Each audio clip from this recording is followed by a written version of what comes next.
시청자 여러분 안녕하십니까. 뉴스9의 신동욱입니다. 축구 중계로 뉴스9이 늦어졌습니다. 기다려주신 시청자 여러분께 고맙다는 말씀드리면서 시작하겠습니다. 강서구청장 보궐선거 패배가 여권 전체를 흔들고 있습니다. 그 책임이 대통령에게 있는지 당에 있는지를 두고 논쟁이 오가고 있고, 당이 책임을 진다면 누가 어떤 수준의 책임을 져야 할 것인지를 두고도 백가쟁명식 공방이 뜨겁습니다. 당장 국민의힘에선 조만간 상당 수준의 책임 있는 대책이 나올 거란 전망이 있고, 여기에 더해 윤석열 대통령이 선거 결과를 교훈 삼아 변화를 추진하자는 메시지를 냈습니다. 여권의 인적 쇄신 움직임은 이번 주말이 분수령이 될 걸로 보입니다. 오늘 뉴스9은 홍현주 기자의 보도로 시작하겠습니다. 강서구청장 보궐선거 참패 이틀 만에 윤석열 대통령의 첫 메시지가 나왔습니다.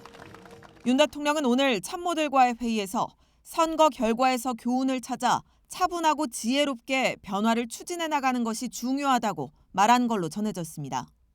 민심의 흐름을 국정에 반영해야 한다는 겁니다. 윤 대통령의 메시지는 김대기 비서실장을 통해 여당 지도부에도 전달됐습니다.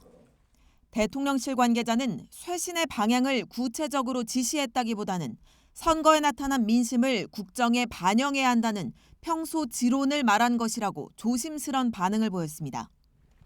그러면서 민생과 경제 행보를 더 늘려 국민의 목소리를 듣겠다고 했습니다. 한 사람의 국민도 홀로 뒤처지고 방치되지 않도록 세심하게 챙기겠습니다. 이에 따라 국정감사 직후 총선에 출마할 참모진들을 포함한 중폭 이상의 대통령실 인적 개편으로 이어질 가능성이 있습니다.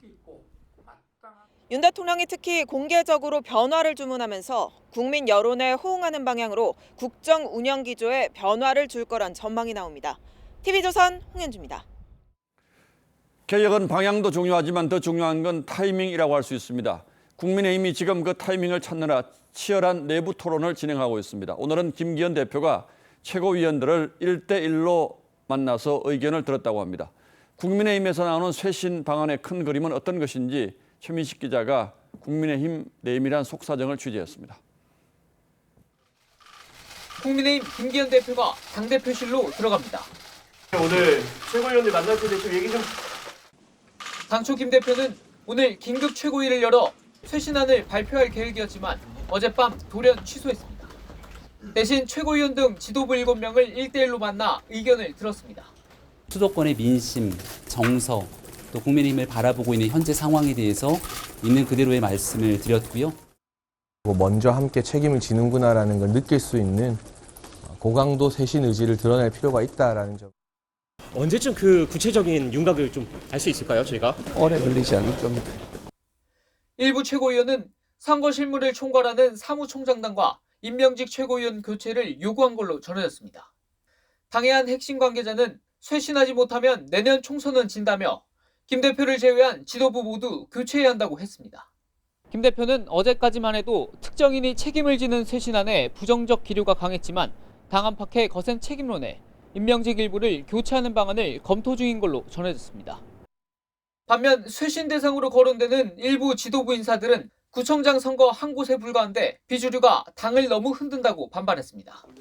김 대표는 일요일인 모레 예정된 의원총회를 전후해 인적 교체를 포함한 쇄신안을 밝힐 것으로 보입니다.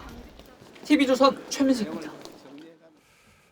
반면 민주당 지도부는 오늘도 비명계 의원들을 향한 통합 메시지를 내놨습니다. 이재명 대표 체제가 공고해진 만큼 분열을 막는 게 선결 과제라고 판단한 듯하죠. 이 대표는 국정감사 때문에 재판에 못 나간다고 했는데 정작 국감장에도 나오지 않았습니다. 최원국 기자가 취재했습니다. 국회에서 열린 국방위원회 국정감사장에 이재명 대표의 자리가 비어 있습니다. 이 대표는 같은 시간 열린 공직선거법 재판에 국감을 이유로 출석하지 않았는데 국감에도 참석하지 않은 겁니다. 이 대표 측은 건강상 이유라고 설명했습니다. 이 대표는 다음 주 당무에 복귀하는 대로 가결파 징계 문제를 정리할 계획입니다. 강경파의 징계 요구가 여전히 거세지만 총선을 앞두고 분열하면 안 된다는 목소리가 더 힘을 얻는 분위기입니다. 당 지도부는 구두 경고 수준으로 마무리하거나 관련 논의에 상당 기간 시간이 걸리는 당 윤리심판원에 넘겨 잡음을 최소화하자는 의견을 이 대표에게 전달한 것으로 알려졌습니다. 제일 과제는 역시 민생이다. 그리고 당 내부 통합이다. 우리가 분열하면 특히 윤석열 정권에게 반사 이익을 제공하는 것이기 때문에 반면 정부 여당을 향해선 공세를 이어갔습니다. 민심이 확인됐음에도 잘못된 국정기조를 반성하거나 전환하려는 노력을 전혀 보이지 않고 있는. 다만 이 대표의 사법 리스크는 민주당으로선 여전히 부담입니다. 당장 대장동 사건 재판 기일이 다음 주 17일과 20일 잡혀 있고 이 대표 최측근 의원의 보좌관이 연루된 가짜 녹취록 수사가 이 대표로까지 확대될 가능성도 있습니다. TV조선 최원국입니다. 예, 다음 뉴스입니다. 이스라엘이 가자 지구에 지상군을 투입하기 위한 사실상의 최후 통첩을 했습니다. 하마스의 본거지 주변 주민 100여만 명에게 앞으로 24시간 안에 모두 대피하라고 경고했습니다. 양측의 사상자도 기하급수적으로 늘고 있습니다. 조정린 기자가 보도합니다. 이스라엘군이 가자시티 주민들에게 24시간 내 떠나라는 대피령을 내리며 지상군 투입을 공식화했습니다. From their homes southwards for their own safety and protection and to move to the area south of Wadi Gaza, the river Gaza, as shown on the map. 가자 지구에 거주 중인 팔레스타인 주민 240만여 명 중 대피령에 해당하는 인구는 가자시티와 북부 가자 지역의 주민들로 120만 명에 육박합니다. 이스라엘군은 지금까지 6천 발의 폭탄을 퍼붓는 등 이미 지상전 준비를 마쳤습니다. זוהי באמת מלחמה על הבית. והיא חייבת להסתיים בדבר אחד, ובריסוק וחיסול החמאס, החמאס שהוא דאעש. 블링컨 미 국무장관은 네타냐후 이스라엘 총리를 만나 확고한 지지 의사를 밝혔습니다. 다만 하마스와 온건한 팔레스타인 주민을 분리해 대응해야 한다는 뜻을 분명히 했습니다. Civilians should not be used in any way as the targets of military operations. They are not the target of Israel's operations. 이스라엘과 하마스의 교전 일주일째, 양측의 사상자는 13,000명을 넘었습니다. TV조선 조정린입니다. 어쩌면 진짜 전쟁은 지금부터인데 지금까지 이미 수많은 민간인 희생자가 발생했습니다. 하지만 가자 지구에서 대규모 시가전이 벌어지면 지금까지와는 비교도 안 될 엄청난 사상자가 발생할 수도 있습니다. 이스라엘의 압도적 군사력에 맞서 하마스는 지하 터널망 중심의 게릴라전으로 맞설 것으로 보입니다. 가자 지구에서 지상전이 벌어진다면 어떤 양상으로 전개될지 최원희 기자가 전망해봤습니다. 가자지구 주변엔 현재 30만 명이 넘는 이스라엘군이 대기 중입니다.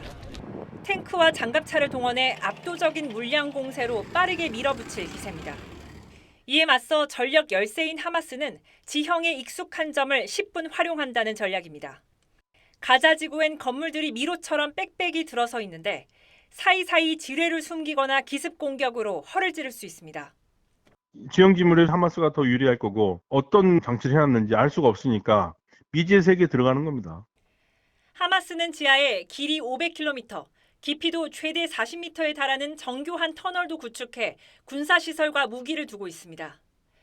가자지구 곳곳을 거미줄처럼 이으며 수많은 부비 트랩을 설치한 것으로 알려졌습니다. 인질들도 터널에 가둬놨을 가능성이 큽니다. It's almost certainly what Hamas was trying to provoke. I think they want to suck Israel into a brutal fight in an urban area that draws a lot of attention to the Palestinian cause. 인구 밀집 지역이라 대규모 인명 피해가 불가피한 점이 가장 우려스러운 점입니다. 2014년 지상전 때는 팔레스타인인 2천여 명이 숨졌습니다. TV조선 최원입니다. 가자 지구 안에 남은 주민들은 이미 생지옥을 경험하고 있습니다. 특히 노약자와 어린이 피해가 극심합니다. 이스라엘 역시 하마스의 공격으로 실종되거나 숨진 아이들의 모습을 공개하면서 선전전에 나섰습니다. 보도에 유혜림 기자입니다. 무장한 하마스가 집단 농장을 습격했던 지난 7일, 8살 배기 딸은 친구 집에 머물고 있었습니다. She doesn't do it very often, but unfortunately that night she went to sleep at her friend's house. 하마스의 공격 뒤 딸은 실종됐습니다. 인질로 끌려간 것은 아닐까 걱정하던 아버지는 싸늘한 주검으로 돌아온 어린 딸의 모습에 역설적이게도 안도했습니다. And smiled. Because that is the best news of the possibilities that I knew. What they do to people in Gaza, that is worse than death. 이스라엘은 하마스의 공격에 참혹하게 숨진 아기들의 모습을 공개했습니다. 하마스가 가짜뉴스라고 주장하자 대중에게 사진을 공개한 겁니다. It's hard to find the right words. It's beyond what anyone would ever want to imagine, much less actually see and God forbid experience. 이스라엘의 보복 공습이 더욱 거세지면서 가자 지구에서는 연일 합동 장례식이 이어지고 있습니다. 팔레스타인은 가자 지구 거주자의 47%가 어린이로 이번 전쟁으로 사망한 어린이 숫자가 440여 명이라고 밝혔습니다. TV조선 유혜림입니다. 현지 사정이 이렇게 위험하고 또 급박하다 보니 이스라엘 오가는 민간 항공기 운항도 취소되거나 연기되는 경우가 늘고 있습니다. 현재 이스라엘에는 단기 체류 우리 국민 110여 명을 포함해 630명의 우리 국민이 남아있는데 정부가 이들의 귀국을 돕기 위해서 전세기를 투입하기로 했습니다. 이채림 기자가 취재했습니다. 이스라엘 텔아비브 공항 인근에 로켓이 떨어지자 탑승을 기다리던 승객들이 공항 바닥에 엎드려 있습니다. 전광판엔 줄줄이 비행편 취소를 알리는 빨간불이 들어와 있습니다. 현재 이스라엘에 머물고 있는 우리 국민은 630여 명. 분쟁이 시작된 지난 7일 이후 전체 1,050여 명 중 절반 가까이 귀국했지만 비행기가 줄줄이 결항되면서 발이 묶였습니다.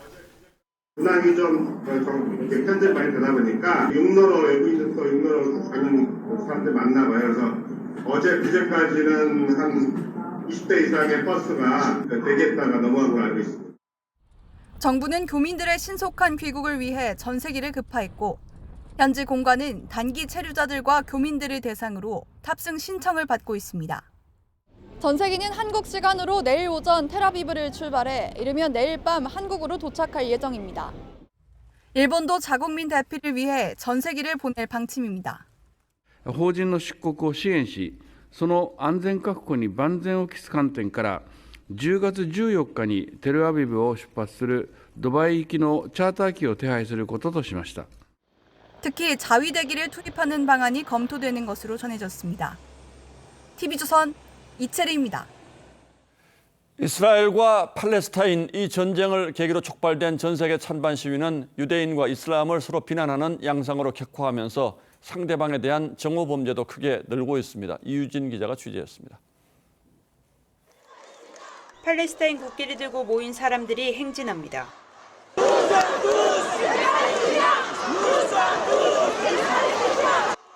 무장 경찰이 불법 시위라며 막아서자 실랑이가 벌어지고 급기야 경찰이 물대포를 쏘고 최루탄을 던지며 해산시킵니다. 프랑스 정부가 하마스를 지지하는 친팔레스타인 시위를 전면 금지하자 성난 시민들이 거리로 나와 경찰과 충돌했습니다. Aujourd'hui, ça, ce que je porte, le kéfier, il y a un CRS qui m'a dit que ça sera 135 € si vous l'enlevez pas. 프랑스는 유럽 최대 규모의 무슬림 인구와 유대인 공동체가 있는 나라로 이번 전쟁 이후 유대인과 무슬림을 겨냥한 증오 범죄도 크게 늘었습니다. 미국 컬럼비아 대학 광장에서는 이스라엘과 팔레스타인 지지 집회가 마주보고 열려 양분된 여론을 여실히 보여줬습니다.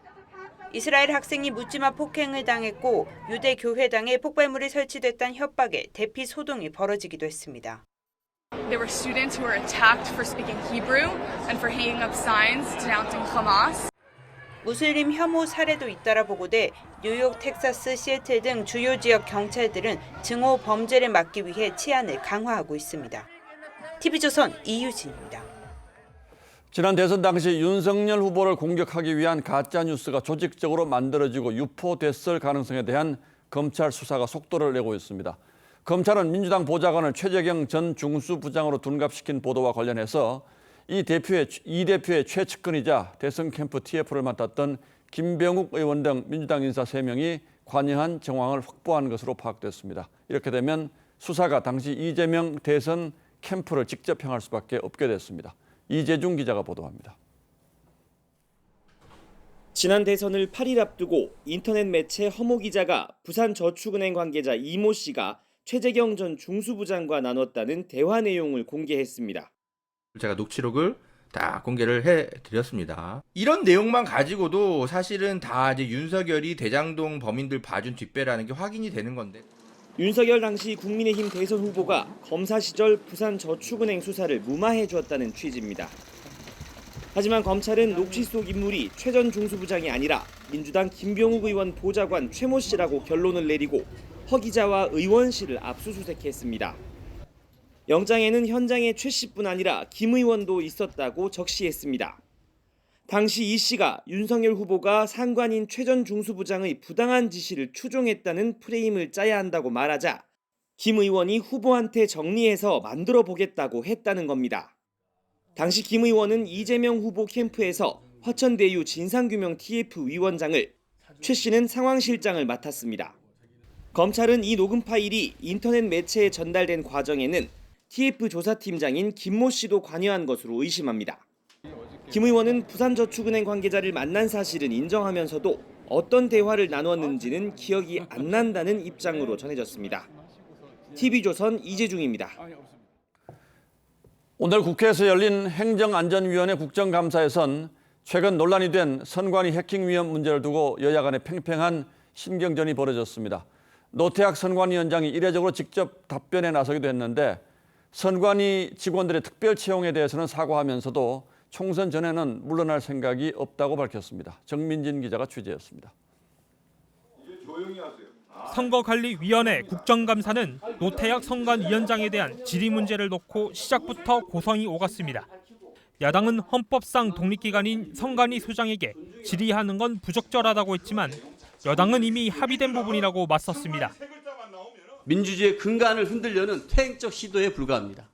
노태학 지키기에 무엇을 위해서 그렇게 절심해 하시는 것입니까?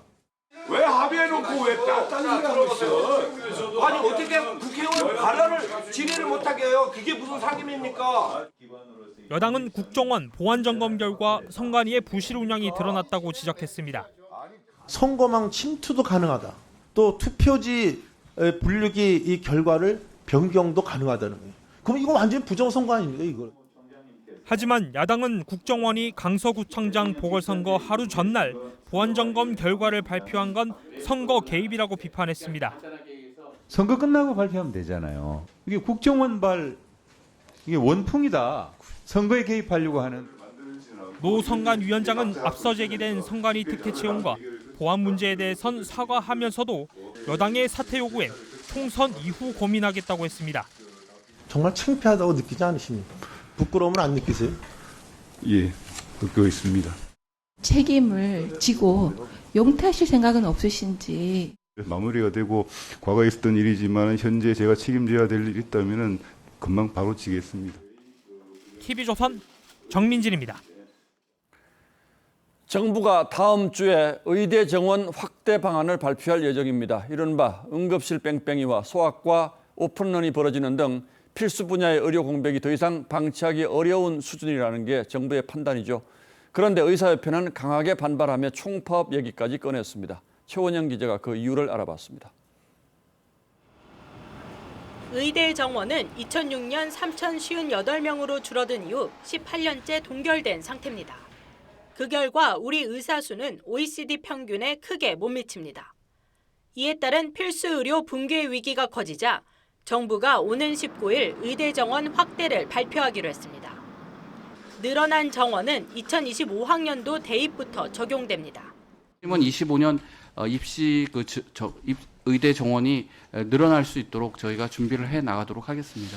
증원 규모는 당초 350명에서 400명 선이 유력했지만 대통령실과 협의 이후 500명에서 1000명 수준까지 늘어난 걸로 알려졌습니다.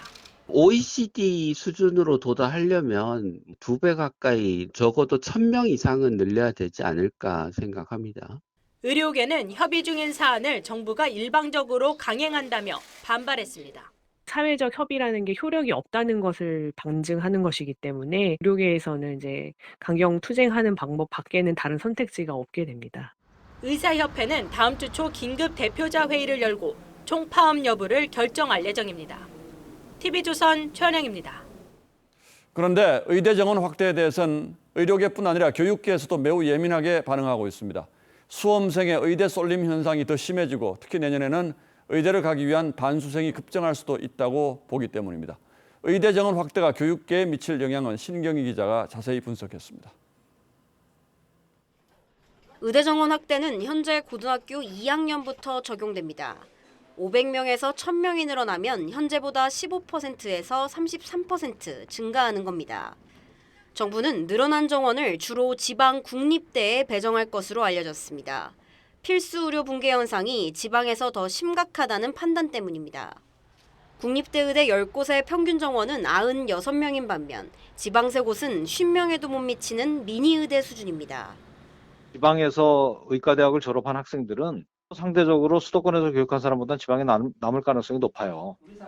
교육계에 미치는 영향도 상당할 전망입니다. 특히 상위권 대학 재학생들이 의대 입시를 위해 반수를 택하는 경우가 늘어날 걸로 보입니다. 올해 의대를 못 간 친구들 중에서 자연계를 중심으로 내년도에 정원이 는다고 하니까 반수생이 많이 늘겠죠. 복지부가 의대 정원을 확정하면 각 의대별로 정원을 배정하는 건 교육부가 맡게 됩니다. TV조선 신경입니다. 우리 축구대표팀이 아프리카의 강호 튀니지를 4대0으로 제압했습니다. 이강인이 A매치 데뷔골에 이어서 추가골까지 성공하면서 클린스만호의 2연승을 이끌었습니다. 취재기자 연결합니다. 이다솜 기자, 정말 멋진 골이 연달아 이어졌습니다. 네, 이강인은 오늘 주장 손흥민을 대신해서 중앙 2선에 배치됐는데요. 이 클린스만 감독의 믿음에 확실하게 보답하는 맹활약을 펼쳤습니다. 전반전을 유효 슈팅 없이 0대0으로 마친 우리 선수들은 후반 시작부터 튀니지를 강하게 몰아붙였습니다. 후반 10분 기다리던 선제골이 터졌는데요. 이 차세대 에이스 이강인의 황금 왼발이 마침내 A매치 데뷔골을 만들었습니다. 그림 같은 프리킥이 튀니지의 골망을 갈랐고 이강인은 포효했습니다. 활약은 여기서 끝이 아니었습니다. 2분 뒤 이강인은 페널티 박스 안에서 탈압박 능력으로 공을 지켜낸 뒤 왼발 슈팅으로 추가골에 성공했습니다. 데뷔골에 이어 2호 골까지 성공시킨 이강인의 만점 활약에 상암 6만 관중의 열기는 최고조에 달했습니다. 여기에 상대 몸에 맞고 들어간 김민재의 헤더에 경기 막판 황의조의 골까지 터지며 한국은 4대0으로 완승을 거뒀습니다. 클린스만 감독은 선수들의 골 세례를 앞세워 홈에서의 첫 승과 함께 부임 첫 2연승에 성공했습니다. 우리 대표팀은 17일 한 수 아래로 평가되는 베트남을 상대로 3연승에 도전합니다. 서울 월드컵 경기장에서 TV조선 이다솜입니다. 오늘 경기는 지난 9월 유럽 원정 평가전 이후에 모처럼 우리나라에서 열렸죠. 불과 일주일 전 아시안게임 축구대표팀이 금메달을 목에 걸고 온지라 오늘 경기는 더욱 뜨거운 분위기에서 치러졌는데요. 성민혁 기자가 팬들의 응원 모습을 담아왔습니다. 붉은 악마 머리띠를 한 팬들이 속속 입장하자 가을밤이 빨갛게 빛납니다.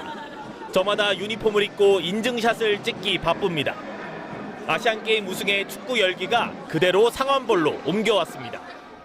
사랑해요, 손흥민 선수! 아시안게임 득점왕 정우영의 시계 세레머니도 수줍게 따라해봅니다. 정우영 선수도 골도 많이 넣었었고 그리고 마지막에 그 헤더골 넣은 것도 아직 마음속에 많이 남아있기 때문에 이번에도 좋은 활약이 있을 것 같습니다. 이강인을 응원하기 위해 재치 있는 QR코드와 스페인어로 응원 문구를 써온 팬도 있습니다. 금메달을 따서 금빛 골 많이 넣어줬으면 좋겠어요. 선발에선 제외됐지만 캡틴 손흥민을 응원하는 팬의 마음은 간절합니다. 몸은 좀 아끼면서 그래도 경기는 조금 이길 수 있게끔 많이 활약상 보였으면 좋겠습니다. 모처럼 국내에서 열린 A매치에 이곳 상암 월드컵 경기장엔 6만 관중이 몰렸습니다. 선수들이 공격 진영에서 공을 잡을 때마다 목이 쉬어라 응원한 팬들. 상암볼이 붉은 악마들의 함성으로 다시 뜨겁게 달아올랐습니다. TV조선 성민혁입니다. 수원 전세 사기 의혹이 일파만파 확산하고 있습니다. 지금까지 경찰에 신고된 피해만 160억 원이 넘습니다. 피해자들은 총 피해가 800억 원대에 이를 거라고 주장하는데 이 피해 세대 중에서 아직 만기가 돌아오지 않은 비중이 절반이 넘은 것을 감안한다면 이 피해자들 주장이 현실이 될 가능성도 적지 않습니다. 피해자들은 대책 마련을 호소했습니다. 구재현 기자가 취재했습니다. 수원 전세 사기 의혹 피해자들이 시청 앞에서 집회를 벌입니다. 피해자 주거 안정을 위해 정부와 지자체가 나서달라고 촉구합니다. 정부와 국회는 선 구제 후 회수안에 대해 적극적으로 검토하라. 검토하라. 집회에 나선 한 피해자는 보증금 1억 9천만 원을 떼일까 애가 탑니다. 불가능한 매물인데 공인중개사 설명으로는 그 당시에까지 전혀 문제가 없었다라는 말로 안심을. 전세 사기 피해 대책위는 자체 조사 결과 전세 사기 의혹이 불거진 사건의 피해 규모가 671세대 800억 원을 웃돌 수 있다고 밝혔습니다. 수원의 또 다른 집주인이 소유한 건물에서도 38세대가 전세 사기를 당했다고 주장합니다. 두 사례를 종합했을 때 약 870억 이상까지 피해가 있을 수도 있는 상황입니다. 대책위는 또 전세 사기 특별법의 지원을 받기 위해선 6가지 조건을 모두 충족해야 한다며 피해자 지원 조건 등을 개정해야 한다고 호소했습니다. 지금까지 경찰에 접수된 전세 사기 고소는 115건을 넘었고 추산 피해 금액도 160억 원을 웃돌고 있습니다. 경기도는 전세 피해 지원센터에도 피해 접수가 300건을 넘어서자 특별사법경찰관 4명을 투입해 자체 수사에 착수했습니다. TV조선 구자영입니다. 이렇게 대형 전세 사기가 발생하면서 세입자 불안이 다시 확산하고 있습니다. 보증금을 돌려받지 못하는 거 아닌가 불안이 커지는 건데요. 실제 이런 위험에 놓인 가구가 최대 49만에 달한다는 분석이 나왔습니다. 주택도시보증공사 허그는 올해 안에 악성 임대인 명단을 공개할 방침입니다. 김혜나 기자가 보도합니다. 끝없이 이어지는 전세 사기 소식에 세입자들의 혼란은 수그러들 틈이 없습니다. 인천이나 수원이나 저는 운 좋게 그런 데는 아니지만 약간 빌라인데 많이 알아본 것 같아요. 실제 거래가나 뭐 이런 거 불안해가지고 저도. 내방 마련을 앞둔 사회초년생들도 전세라면 걱정부터 앞섭니다. 피해가 거의 100억 넘는다고 들었던 것 같아서 그것 때문에 아마 전세는 피할 것 같아요. 국토연구원은 전세보증금을 제때 받지 못하는 위험 가구가 49만 2천 가구에 달할 것이라고 밝혔습니다. 보증금을 아예 돌려받기 어려운 경우도 최대 4만 가구를 웃돌 거란 분석입니다. 전세값이 떨어지면 대출을 끌어모아도 보증금을 갚을 여력이 없는 집주인이 많게는 10명 중 3명 꼴인 걸로 나타났기 때문입니다. 임차인 불안 완화를 위해서는 과도하게 미반환 위험이 높은 매물이 좀 적절한 제도적 보호 없이 시장에 나오는 걸 좀 관리할 필요가 있다. 유일한 안전장치인 보증보험에 가입한 세입자가 100가구 중 8가구 수준에 불과한 데다 1258억 원에 달하는 허그의 적자도 우려됩니다. 추가 보호장치가 필요하다는 지적이 나오는 가운데 허그는 연말에 악성 임대인 명단을 공개해 상습 사기범의 매물을 거를 수 있게 하겠다고 밝혔습니다. TV조선 김예나입니다. 70대 운전자가 몰던 차량이 인도로 돌진해서 행인 3명이 다쳤습니다. 졸음운전으로 추정되는데 부상자 가운데 2명은 수능을 한 달여 앞둔 고3 수험생이었습니다. 전정원 기자입니다. 은색 SUV 차량이 내리막길을 내달립니다. 잠시 뒤 같은 길을 따라 구급차가 출동하고 소방대원이 인근 편의점 앞에 쓰러진 행인을 구조합니다. 오전 8시 10분쯤 76살 A씨가 몰던 차가 인도로 돌진해 주변에 있던 행인 3명이 다쳤습니다. 이러면서 쾅소리가 나서 나가보니까 사고가 났더라고요. 사고 차량은 편의점을 들이받고 나서야 멈춰섰습니다. 사고 충격으로 편의점 유리는 산산조각이 났고 차 범퍼도 떨어져 나갔습니다.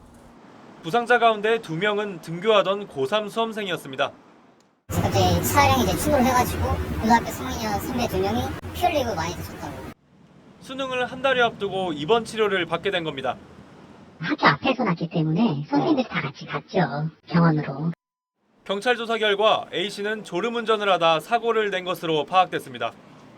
65세 이상 고령 운전자가 낸 교통사고는 지난해 34,600여 건으로 2년 새 11.5% 증가했습니다. TV조선 전정원입니다. 늦은 밤 주차장을 빠져나오던 고가의 외제 차량이 카페 유리창을 뚫고 그대로 돌진했습니다. 다행히 인명피해는 없었는데 운전자는 음주 상태도 아니었습니다. 어찌된 일인지 주재용 기자가 취재했습니다. 경기도 일산의 카페와 음식점이 밀집한 골목입니다. 포르쉐 차량 한 대가 빠른 속도로 카페를 향해 돌진합니다. 차량이 카페 전면 유리창을 뚫고 들어가면서 내부 곳곳이 부서졌습니다. 큰 소리에 놀란 시민들이 카페 앞으로 몰려듭니다. 맞은편 주차장에서 주차 요금을 결제하던 중 돌연 카페 안으로 밀고 들어온 겁니다. 주차돼 있다가 출차하려고 나오면서 차단기 앞에 있죠. 거기서부터 벽돌로 된 턱을 뚫고 카페 안으로 돌진하면서 사고 현장은 이렇게 아수라장이 됐습니다. 카페 안에는 업주 등 2명이 있었지만 다행히 인명피해는 발생하지 않았습니다. 혈중 알코올 농도를 조사한 결과 사고를 낸 40대 운전자는 음주 상태는 아닌 것으로 나타났습니다. 운전자는 사고 당시 급발진이라고 주장하다 경찰 조사에서 급발진인지 가속 페달을 잘못 밟은 건지 잘 모르겠다고 진술했습니다. 자기가 운전 조작 부주의로 해가지고 브레이크하고 엑셀하고 착각해서 밟은 건지 급발진인지 잘 모르겠다. 경찰은 급발진 여부를 확인하기 위해 차량을 국립과학수사연구원에 의뢰하는 방안을 검토하고 있습니다. TV조선 주재웅입니다. 도심 곳곳에는 이른바 흡연 명소로 불리는 곳이 있습니다. 골목길 한 모퉁이나 대로변이 그 역할을 해주는데요. 이곳에서 하루 종일 담배 연기가 끊이지 않다 보니까 인근 주민과 갈등이 빚어지기도 합니다. 주민들은 스피커를 달고 피해를 호소하는 안내 방송을 벌이기도 했는데요. 흡연 구역을 만들어줄 수는 없는 걸까요? 김창석 기자가 현장을 둘러봤습니다. 서울 도심 대로변 흡연자가 줄지어서 담배를 피웁니다. 지나가는 행인은 아랑곳 않습니다. 거리에 냄새나 연기가 좀 나는 게 좀 고통스럽다고 생각을 합니다. 현재 시간이 3시 40분입니다. 얼마나 많은 사람들이 이곳에서 흡연하는지 직접 세어봤습니다. 약 50m 구간에서 30분 동안 150명 넘는 흡연자가 담배를 피웠습니다. 이면도로 골목길도 비슷한 상황. 인근 직장인이 하루 종일 담배를 피우는 탓에 주민은 고통이고 금연 안내 스피커까지 달아도 무용지물입니다. 흡연으로 인해 피해와 고통을 호소하고 있습니다. 서울 시내 금연 지정 구역이 30만 곳에 육박하며 흡연자가 몰리는 특정 지역 주민들 고통이 커지는 건데 흡연자는 공공흡연구역이 시내 100여 곳뿐이라 턱없이 부족하다고 입을 모읍니다. 금연구역이 너무 많고 흡연구역도 별로 없고 찾으러 다니기 더 힘들어요. 하지만 무턱대고 늘리기도 쉽지 않습니다. 이게 약간 혐오시설이다 보니까 좀 설치를 하려고 해도 진짜 공간이 마땅히 없더라고요. 흡연권과 혐연권 사이 지혜로운 해법이 필요해 보입니다. TV조선 김창섭입니다. 예, 다음 뉴스입니다. 미국의 물가 오름세가 예상을 웃돈 걸로 나타나면서 미 연준의 고민이 다시 깊어졌습니다. 물가만 어느 정도 잡히면 이제 금리를 동결하자는 목소리가 나오던 참이었는데 물가가 다시 발목을 잡은 겁니다. 미국의 추가 긴축 우려에 국내 증시도 불안한 모습을 보였습니다. 정준영 기자가 취재했습니다. 미국의 한 음식점, 부쩍 오른 물가에 손님은 줄었는데 재료비는 무섭게 치솟았습니다. We used to pay 99 cents for chicken per pound. Now we pay like almost $2.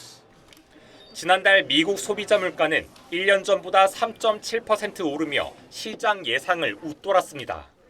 에너지와 식료품을 뺀 근원 물가 상승률은 4.1%까지 내려왔지만 아직 갈 길이 멉니다. The fact that inflation is still, more than double the Federal Reserve's 2% target, and the fact that prices are still high for consumers and households, that's the bad news. 최근 연준 내부에서 금리 동결 목소리가 나오며 긴축 완화 기대감이 커진 상태였는데 예상 밖의 물가 강세, 뉴욕 증시는 약세로 돌아섰습니다. 국내 증시는 1% 안팎으로 하락했고 원달러 환율은 하루에만 10원 넘게 뛰면서 1,350원대로 올라섰습니다. 이스라엘과 하마스 전쟁도 큰 변수입니다. 확전 등으로 국제 유가가 올라 물가를 밀어올리면 결국 긴축과 고금리, 증시 불안으로 이어집니다. 국제 유가 상승세가 지속될 경우에는 기준금리를 추가적으로 상승하지 않더라도요. 고금리를 유지하는 기간은 길어질 것으로 예상됩니다. 정부는 만일의 상황에 대비한 비상계획을 점검하고 있습니다. TV조선 정준영입니다. 최근 소셜미디어에서는 유명인을 사칭한 투자 광고가 기승을 부리고 있습니다. 그런데 딱히 막을 방법도 없고 처벌할 길도 없어서 피해가 커질 우려가 있다고 합니다. 왜 그런지 따져보겠습니다. 자, 홍영 기자, 유명인들이 실제 투자 모델인 것처럼 광고를 한다는 거죠? 네, 맞습니다. 김종인 전 국민의힘 비대위원장도 그중 한 명인데요. 이 김 위원장이 윤석열 대통령과 나란히 찍은 사진을 올린 이런 광고도 있었습니다. 예. 주식으로 돈을 벌 수 있게 돕겠다면서 수익을 보장한다는데 이 김 위원장을 사칭한 가짜 계정입니다. 경제계 거물급이나 대학 교수, 개그맨과 투자 관련 방송인도 있습니다. 모두 유명인의 이미지를 이용해 투자자들을 속이는 방식입니다. 예, 상식적으로 말도 안 되는 얘기인데 믿는 사람들이 있는 모양입니다. 구체적으로는 어떻게 투자를 유도합니까? 이 광고에 표시된 링크를 누르면 공통적으로 이렇게 특정 페이지로 연결됩니다. 예. 주로 불법으로 주식이나 가상화폐 투자 정보를 공유하는 채팅방입니다. 이런 가짜 광고는 페이스북이나 인스타그램에 많고 이 카카오톡과 네이버 밴드 공개 채팅방으로도 퍼지고 있습니다. 예, 완전한 명의 사칭인데 대책이 없습니까? 이 사칭 피해 당사자인 주진영 전 한화증권 대표가 페이스북에 직접 신고를 했는데요. 메타 본사로부터 규정 위반이 아니라서 삭제할 수 없다는 답을 받았습니다. 주 전 대표가 다시 이의를 제기했지만 결정을 바꿀 수는 없다는 이 허무한 답변만 돌아왔습니다. 내부 규정이 어떻게 돼 있길래 이런 게 규정 위반이 아니라는 거죠? 네, 메타 내부 규정을 찾아봤더니 허위 계정으로 광고하다가 적발되면 계정을 제한하고 삭제할 수 있다는 조항이 있었습니다. 이 주 전 대표 사례가 여기에 해당되는 것 아닌지 메타 한국법인에 문의를 해봤는데요. 개별 사안에 대한 검토 사유를 공개할 수는 없다고 했습니다. 그러니까 거짓 광고가 분명하고 본인이 신고를 했는데도 우린 모르겠다. 왜 그런지도 알려줄 수 없다. 이게 말이 됩니까? 네, 이 주진영 전 대표는 광고가 돈이 되기 때문에 플랫폼 기업들이 이 삭제 조치에 소극적인 게 아니냐는 의문을 제기했는데요. 지난해 메타가 광고로 벌어들인 돈이 전체 수익의 97%입니다. 이 플랫폼 기업의 피해 예방 책임을 물어야 하는데 우리는 그게 어렵다는 게 문제입니다. 온라인에서 타인을 사칭하는 이런 사기 행위 처벌할 근거가 우리는 없습니까? 네, 없습니다. 이 현행법상 2차 피해가 입증되지 않으면 사칭만으로는 처벌이 어렵습니다. 지난 2020년 관련 법안이 발의됐지만 계류 중인데요. 미국과 캐나다 등 선진국에는 처벌 조항이 있습니다. 지난해 호주 규제당국은 페이스북이 가상화폐 투자 사기 광고를 방치했다면서 운영자인 메타를 고소했습니다. 상식적으로 생각해도 이런 경우에 처벌 규정이 전혀 없다는 게 저는 이해가 잘 안 갑니다. 정부도 그렇고 국회도 빨리 대책 마련해야 되겠군요. 예, 홍영 기자 잘 들었습니다.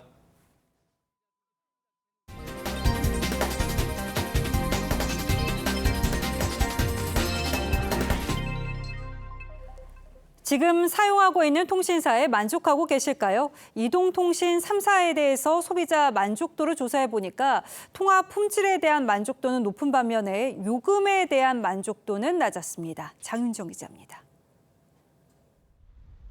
우리나라 휴대폰 이용자들은 대부분 통화 품질에는 만족하지만 이용요금은 비싸다고 생각하는 것으로 조사됐습니다. 휴대폰 이용자가 한 달 평균 지출하는 통신요금은 65,867원. 단말기 할부금과 콘텐츠, 부가 서비스 이용료를 모두 포함한 금액입니다. 금액 구간별로는 4만 원에서 6만 원이 27.2%로 가장 많았고 10만 원 이상 지출하는 소비자도 17.1% 정도 됐습니다. 5G 요금제라서 한 9만 원 정도 나오고 있어요. LTE랑 유사하게 저는 이제 요금 사용하는 그 요금량 자체도 많이 있기 때문에 한 5만 원 정도면 더 적당하지 않을까라는. 이동통신 서비스를 이용하는 과정에서 불만이 생기거나 피해를 봤다는 응답도 적지 않았는데 부가 서비스 등 부당가입 유도에 대한 불만이 37.5%로 가장 많았고 가입 시 주요 내용에 대한 설명이 미흡하고 해지 시 위약금이 너무 많다는 지적이 뒤를 이었습니다. 6개월 쓰라고 했고 안 썼어요. 근데 한 거의 15,000원 가까이 낸 것 같아요, 추가로. 필요 없는 거여가지고. 사업자별로는 SKT가 종합 만족도 3.51점으로 1위, KT가 3.28점으로 가장 낮았습니다. KT는 전송 속도와 접속 지연 등을 평가하는 데이터 품질 부분과 이용요금 부분 등에서 소비자 불만이 많았습니다. TV조선 장윤정입니다. 경기도 버스노조가 결국 오는 26일에 총파업에 나설 전망입니다. 오늘 총파업 찬반 투표에서 노조원의 97%가 파업에 찬성했습니다. 노조 측은 경기도가 시내버스 준공영제 도입 약속을 어겼다며 반발하고 있습니다. 조윤정 기자입니다. 용인의 한 버스회사 차고지입니다. 운전기사들이 줄지어 투표를 합니다. 오는 26일로 예정된 경기 버스노조 총파업 찬반 투표가 진행 중입니다. 투표 결과 노조원 97.4%가 총파업에 찬성했습니다. 조합원들의 분노라든지 이런 것들 표출이 됐다고 생각을 하고요. 사용자나 경기도 입장 변화가 없을 때는 좀 총파업이 불가피하지 않을까. 노조 측은 사측이 임금 동결과 수당 삭감 등 근로 조건을 악화시킨다고 주장했습니다. 또 김동연 경기지사가 지난해 총파업 직전 협상장을 찾아와 2026년까지 준공영제를 도입하겠다고 약속했지만 약속을 어기고 도입 시기를 1년 연장했다며 반발하고 있습니다. 올 9월 달부터 준공영제를 점차 실행한다고 했는데 지금 얘기가 달라졌어요. 그 약속을 지켜달라. 경기도는 준공영제 도입 방침은 변함이 없지만 세수 감소 등으로 예산이 부족하다고 밝혔습니다. 경기 버스노조는 오는 17일과 18일 결의대회를 열고 오는 25일 조정회의가 최종 결렬되면 26일 새벽부터 총파업에 나설 계획입니다. 이번 총파업에는 경기도 내 전체 버스의 92%인 51개 버스업체 노조원 18,000여 명이 참가할 예정입니다. TV조선 조윤정입니다. 대한민국 원전이 해외 수주전에서 선전을 거듭하고 있습니다. 지난해 이집트 원전 수주에 이어서 이번에는 루마니아 원전 설비 계약에 한 걸음 다가갔습니다. 원전 수출의 영역을 리모델링으로 한층 더 넓힌 것이기도 한데요. 국내에서도 원전 생태계 복원이 본격화되고 있습니다. 보도에 박상현 기자입니다. 우리나라와 캐나다, 이탈리아 원전 관계자들이 협약 문서에 서명합니다. 루마니아 원전 리모델링 사업을 3개국이 공동 추진하기로 한 겁니다. 총 2조 5천억 원 규모로 우리나라는 수주에 성공할 경우 1조 원이 넘는 원전 설비를 수출하게 됩니다. 체르나보다 원전 3중 수소 제거 설비 건설 사업과 대형 기자재 공급 사업을 수주하는 등 발주사인 루마니아 원자력 공사와 오랫동안 깊은 신뢰관계를 유지하고 있습니다. 지난해 3조 3천억 원 규모의 이집트 엘바다 원전 수주에 이어 루마니아 3중 수소 제거 설비 계약까지 이번 정부 들어 벌써 3조 5천억 원이 넘는 원전 수출에 성공했습니다. 국내 원전 생태계 복원에도 속도가 붙고 있습니다. 지난 정부 탈원전 정책으로 신규 원전을 반대했던 주민들이 이제는 원전 유치에 나선 겁니다. 원전의 안정성이 검증됐고 원전 건설로 인한 경제적 혜택이 크기 때문입니다. 울주군 어빈연합회는 세월원전 5, 6호기 자율유치에 대해 동의 의사를 표시합니다. 원전 수출 활성화와 함께 K원전 생태계가 본격적으로 복원되면서 원전 강국으로 재도약하고 있습니다. TV조선 박상현입니다.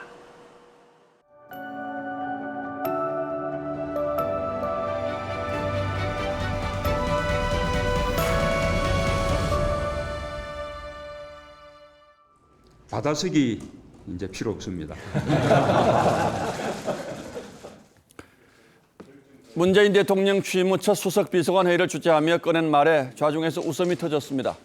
박근혜 대통령 시절 회의 풍경에 빗댄 얘기였던 것이죠. 박 대통령은 취임 초 회의에서 적지 않고 어떻게 기억을 하느냐고 했습니다. 그래서 나돈 말이 적자생존입니다. 받아 적는 자만이 살아남는다는 씁쓸한 우스개였습니다. 그 말을 전 노무현 청와대 비서실장이 슬쩍 비튼 게 듣자 생존입니다.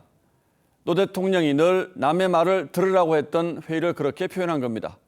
노 대통령은 나가 듣지만 말고 의견을 이야기하라고 체근했다고 했죠. 그 듣자 생존이 윤석열 정부에서 새롭게 회자된다고 합니다. 열심히 듣는 자만이 살아남는다는 뜻입니다. 윤 대통령은 다양한 분야에 걸친 관심과 지식의 폭이 넓어 주변에서 놀라곤 합니다. 물리학, 양자에 관한 회의에서 장시간 전문 지식을 쏟아내 참석한 전문가가 혀를 내두를 정도였다고 하죠. 그러다 보니 장 차관, 참모들이 말할 시간은 줄어들기 마련입니다. TV로 생중계된 국무회의의 모두 발언이 23분에 이르기도 했습니다.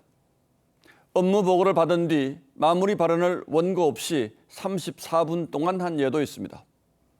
유대 금원집 탈무드에 입보다 귀를 윗자리에 앉혀라는 말이 있습니다. 귀 때문에 망하는 일은 없다는 말도 실려 있죠. 서울 강서구청장 보궐선거의 표심이 거대 민주당을 탄생시켰던 지난 총선 때와 이렇게 일치한다는 사실은 매우 의미심장합니다. 거기에다 마곡 신도시를 비롯해 대선 때 윤 대통령을 밀어줬던 지역들까지 역전됐습니다. 중도 중산층 2030 세대도 모두 등을 돌렸습니다. 강서구가 전체 민심의 표본이라고 하기는 어렵겠지만 적어도 다음 총선 승부를 결정할 서울과 수도권 민심의 잣대는 될 수 있을 겁니다. 이번 선거 패인을 한 단어로 압축하라면 저는 오만을 꼽겠습니다. 유권자의 자존심을 건드리는 독선과 아집, 잘난치 않은 오만과 오기는 보수 진보를 가리지 않는 차별의 길입니다. 그렇다면 책임은 대통령과 여당 어느 쪽이 무겁겠습니까? 양자의 역학관계는 이 사진 한 장에 고스란히 담겨 있습니다. 당장 국민의힘 지도부 책임론이 나오곤 있습니다만 그게 정말 최선일까요? 당 지도부 몇 명 바꾼다고 국민들이 얼마나 감동하겠습니까? 어설픈 당직 개편은 자칫 그나물의 그 밥이라는 비아냥만 불러올 가능성도 있습니다. 결국 대통령과 대통령실이 바뀌는 길밖에 없습니다. 무엇보다 먼저 두 길을 활짝 열기를 바랍니다. 사실 윤석열 정부가 추진한 정책의 방향들이 크게 잘못됐다고 볼 수는 없습니다. 문제는 말과 태도, 방법에 있다고 봐야 할 겁니다. 그렇다면 국면 전환의 해답 역시 거기서 찾아야 할 거고요. 사람 입이 하나, 귀가 둘인 것은 적게 말하고 많이 들으라는 뜻이라고 하지 않습니까? 10월 13일 앵커의 시선은 서적생이었습니다.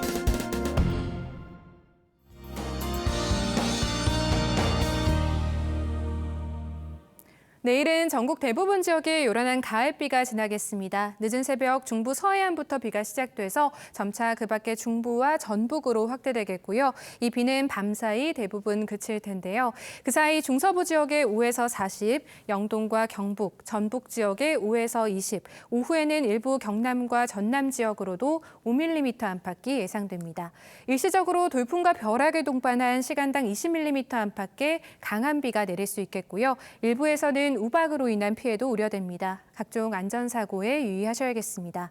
내일 서울이 14도, 전주 13도로 아침 기온은 오늘과 비슷하겠습니다. 낮에는 서울이 19도 등 오늘보다 조금 낮겠습니다. 내일 제주 해상에서는 높은 물결을, 또 제주 해안에서는 너울을 조심하셔야겠습니다. 비가 그친 뒤에는 한기가 밀려오면서 다음 주 출근길 다시 가을 추위가 찾아오겠습니다. 날씨였습니다. 예, 10월 13일 금요일 뉴스나인은 여기서 모두 마치겠습니다. 시청해주신 여러분 고맙습니다.